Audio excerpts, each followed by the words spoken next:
watch the trailer and I'll give you my and like basically describes this relationship. Oliver is ableist, okay? Like he's got an annoying friend who is definitely autistic, okay? And immediately he's like, "Oh, dude, gross. I don't want to be friends with you." And he just drops him like a bad habit instead of playing Hearts of Iron with him and probably even joining some weird online forums and inevitably cyber stalking their favorite e-celebrities, right? Like this is what is supposed to happen in a normal circumstance. Like these two become friends and they start like joining Discord servers that stalk Pokimane, right? And track what she's doing from like when she goes online and offline on Discord, right? Like that's the type of shit that like those guys were supposed to get up to, right? But instead, he has bigger dreams. Okay, that's the director cut. He has bigger dreams than that. He's like, I don't want to get involved in that kind of stuff. So, what does he do? Well, he joins the Good Piece for literally no reason. You're wrong. There's actually a very good reason for that. 2007, and you'll probably see a lot more movies set in that environment as well, is like probably one of the last times that you can make anything without incorporating smartphones into it. And I think that smartphones in general, 2007 period piece, Lamont, no, like, that's a joke, guys. Okay? Like, saying that's a period piece is a joke. Everybody calm down. And it was a good joke. So, the movie is placed in 2007 England, okay? And I think that you will see more movies set in that era, especially because it's like one of the last instances before like full-blown social media, smartphones that you have on you that like genuinely has redefined human interaction. And not having that sets like basically the best possible way of showcasing communication. I don't think directors still have been able to figure out how to adequately present communication and human interaction online. We still haven't been able to figure out how to show that, because it's not like, I think it was actually Chapo Will, who talked about this a long time ago, and it really stuck with me. Like the idea that you can showcase human interaction through like text messages, which are profoundly important in human communication now, because like primarily that's our mode of communication. We don't really talk on the phone as much. Like that kind of stuff is not presented in the same way in movies yet, and you really can't do a good job. Like people haven't figured out a good way to showcase that yet. You know what I mean? So yeah, it's like a movie set in 1997, so the internet isn't the biggest new thing that everyone uses. Yes. And you're talking about like, oh, the Ms. Marvel show had a cute way of showing text in a visually interesting way. My friend, that is a visual trick that you see on screen. Okay? You understand? It's very different than physically having a conversation with a phone. Showing text bubbles that pop up on screen take away from in my opinion, it takes you away from like being fully invested, like being inside of this universe. The moment that you see, like, it takes away from the immersion, right? It doesn't look good. It's kind of gross. And we still haven't been able to figure out, in my opinion, a very good way of showcasing that in the physical space that is within the confines of the movie. Okay?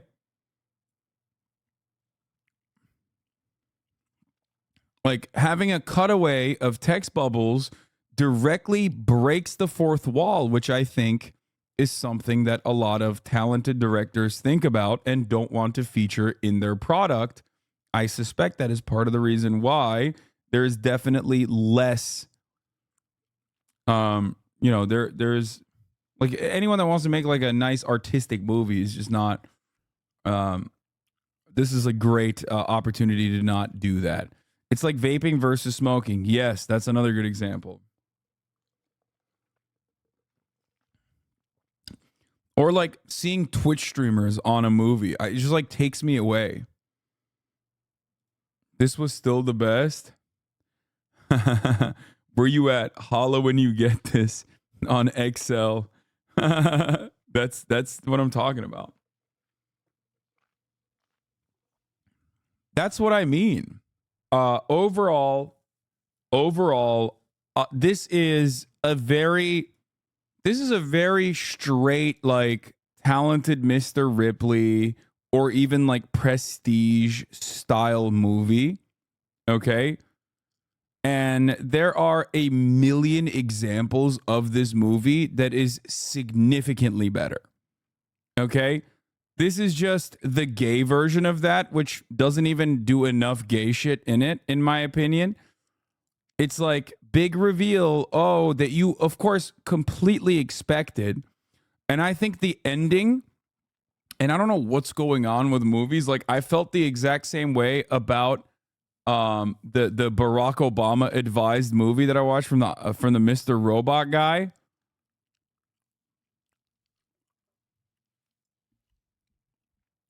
And I think what was it called? The Leave the World Behind. Like the final chapter, you're just getting older, man. No, that's not commentary. That's a coward's way of trying to say something without like actually saying anything. Okay? You unironically are doing what you're unironically doing what that one kid who's a great supporting actor, by the way. You're doing that right now. You're not actually criticizing the commentary. You don't have a genuine opinion. You're just like trying to take pot shots because I use the word thus too much, right? It's not appropriate. It's not a substitute for decent commentary. So, I mean, what I was going to say is that there's something about like it just feels so hurried and so rushed in the final sequence, and a movie like this, and no, I'm not saying this is about class at all. This is not Parasite. For those of you who think this is Parasite, it's not. Okay, there is no class dynamics in this movie at all beyond the fact that you have someone who is wanting more, I guess, someone who's jealous with rage towards those who have undeserving wealth, certainly, but it's about desire. The movie's like main motivating principle for Barry's character is just desire, shame, and I guess like almost gluttony as well. And I think that that is like very, very different than Parasite for sure. Rabid lust as well for sure. Spoiled dog sleeping belly up was a great line though. Fine, that's fine.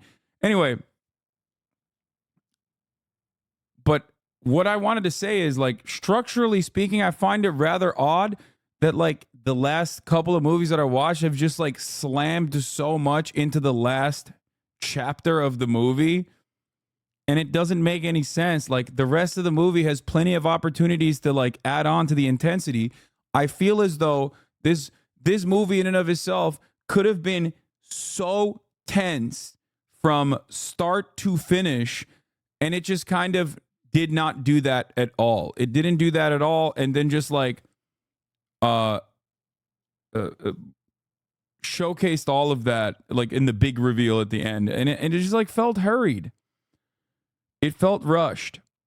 I also think the main character is unreliable. Like he hates all of them, but 100% was obsessed with Felix. I swear these bottom-heavy narratives are the fault of Marvel somehow. I don't know. Movies are now trying to double subvert expectations. Is a meta-modernist meta now? Maybe. The movie's a class satire from the perspective of the elite class. The working class are striving as sexually deviant and cannot be trusted versus the well-meaning, out-of-touch elite class.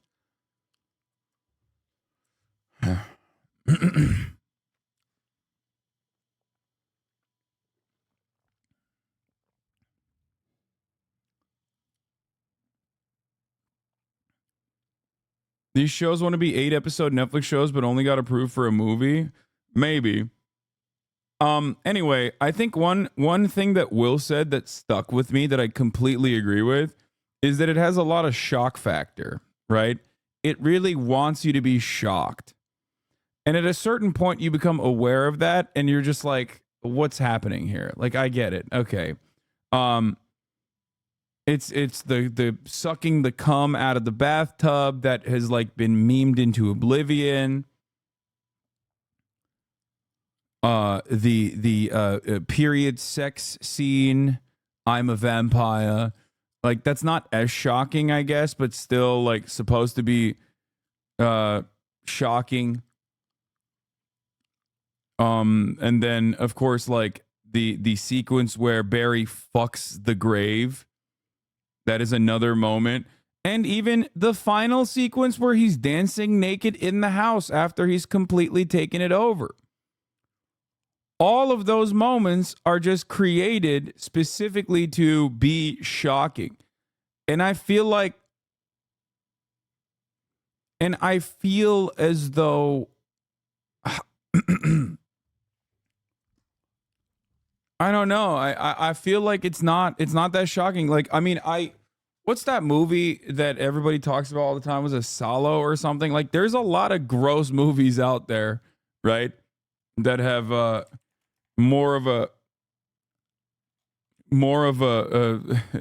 an interest in having like a coherent political ideology and like having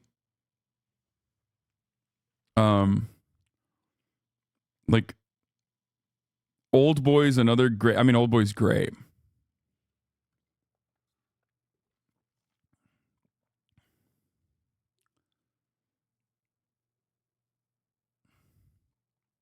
The original ending was Oliver getting Saltburn, coming down for breakfast, and Duncan making him runny eggs. The idea he had what he wanted but still wasn't happy. This would have been much more interesting ending.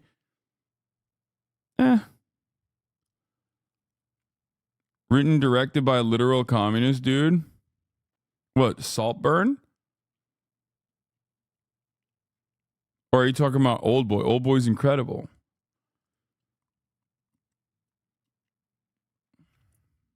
Oh, you're talking about Salo. Yes.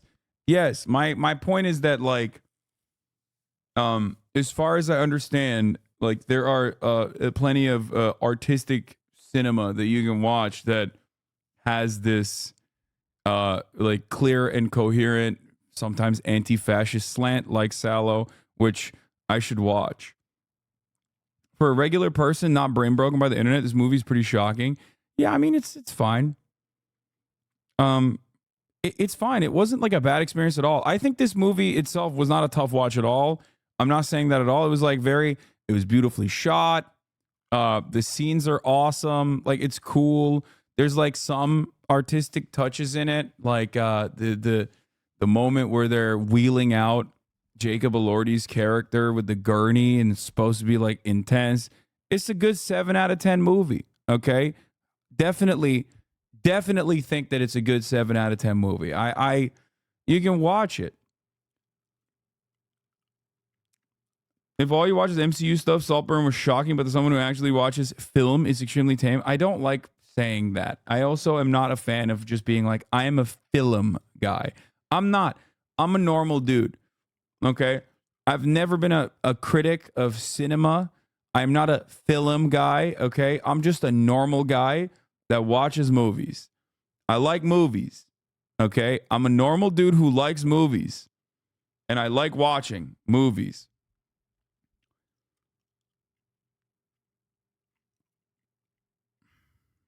That's it.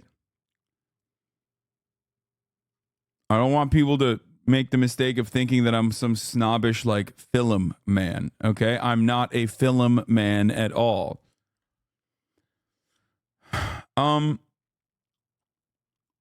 but that's it. I think it's like it's not as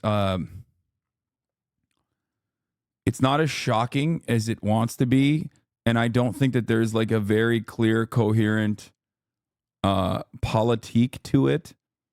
Overall, it's fun. It's a good movie. Okay. And but it's not like, you know, an incredible, it's definitely not this like incredible artistic genre defining thing. But I wasn't really expecting that anyway. But there were a lot of memes about it. So I thought it would have like a genuine moment in culture.